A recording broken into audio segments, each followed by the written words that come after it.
Like clockwork, to the end of September, Samsung refreshed the Note lineup with the Note 3. And as expected, the Note 3 comes with top-of-the-line internals, but thanks to the insane success of the Galaxy Note 2, there are millions of us who own this phone right now. So how does the Note 2 hold up when compared to the Note 3? Yes, the Note 3 is going to be better, but how big is this difference? Is it worth upgrading to the Note 3 if you already own a Note 2 today? These are the questions that we're going to try to answer in this video.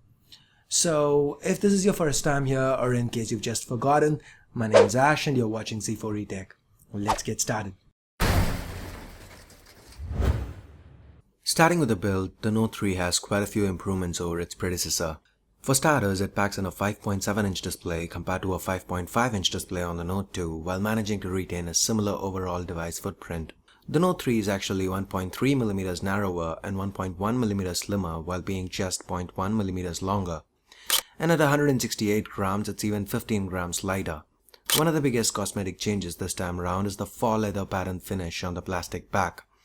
This replaces the tired old glossy finish on the Note 2 that's been done to death by Samsung in recent years. The microUSB 2.0 port on the Note 2 has also been replaced by a backwards compatible microUSB 3.0 port for faster charging and data transfer times, the 8MP rear camera on the Note 2 with a 13MP shooter, the 1.9MP 720p capable front camera with the 2MP 1080p capable shooter. They've also included an IR blaster to use your device as a universal remote control and a third microphone. Samsung's also thrown in quite a few extra sensors for humidity, temperature, and also an IR sensor for gesture controls.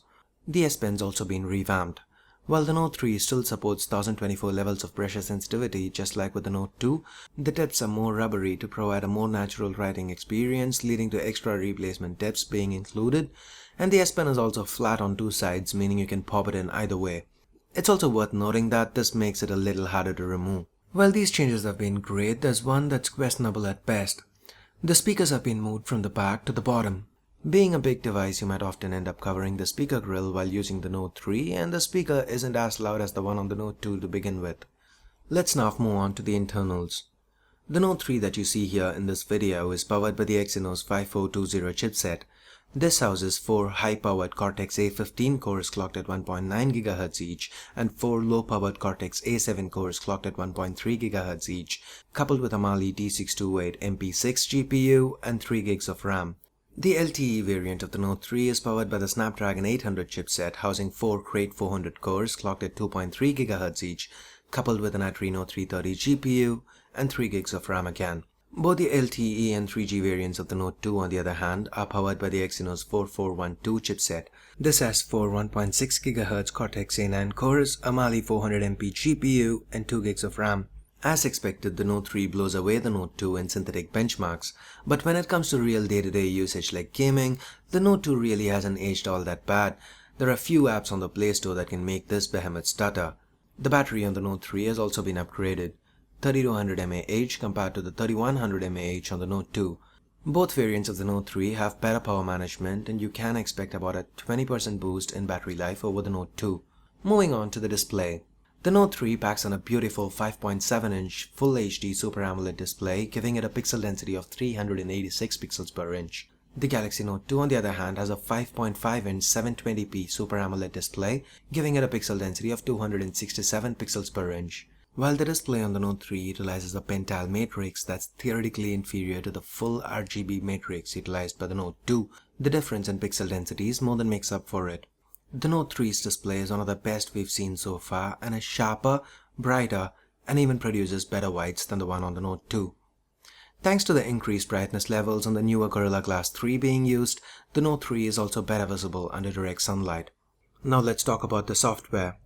While the Note 3 comes with the latest iteration of Android 4.3 with Samsung's custom TouchWiz overlay on top, the Note 2 is still stuck on the older Jelly Bean 4.1.2.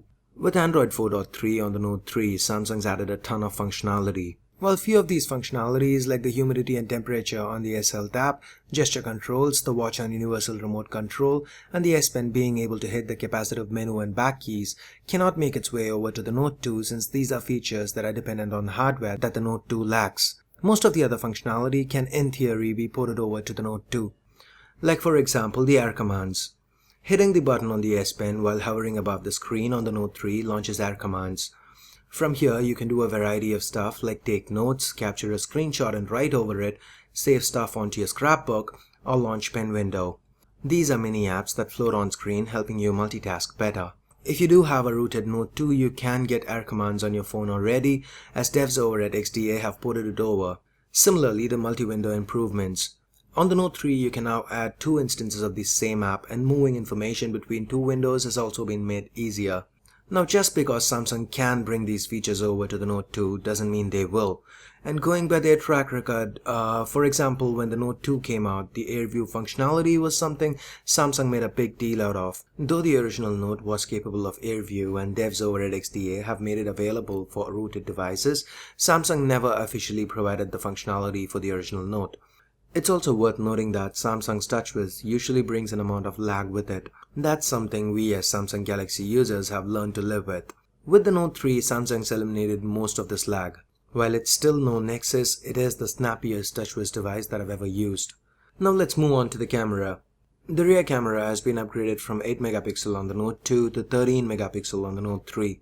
While the Note 3 features Samsung's newer Galaxy Camera SQI with a virtual dial featuring different modes, the Note 2 is still stuck with the older interface where most modes are buried under the menus. The Note 3 also brings with it a lot of new modes like sound and shot, dual camera, 360-degree panorama and more. And also keep in mind the Snapdragon 800 variant of the Note 3 also comes with 4K video recording. Under well-lit conditions, pictures taken with the Note 3 are noticeably sharper, have better color reproduction, and retain a lot more detail. Under low-lit conditions, the results are similar.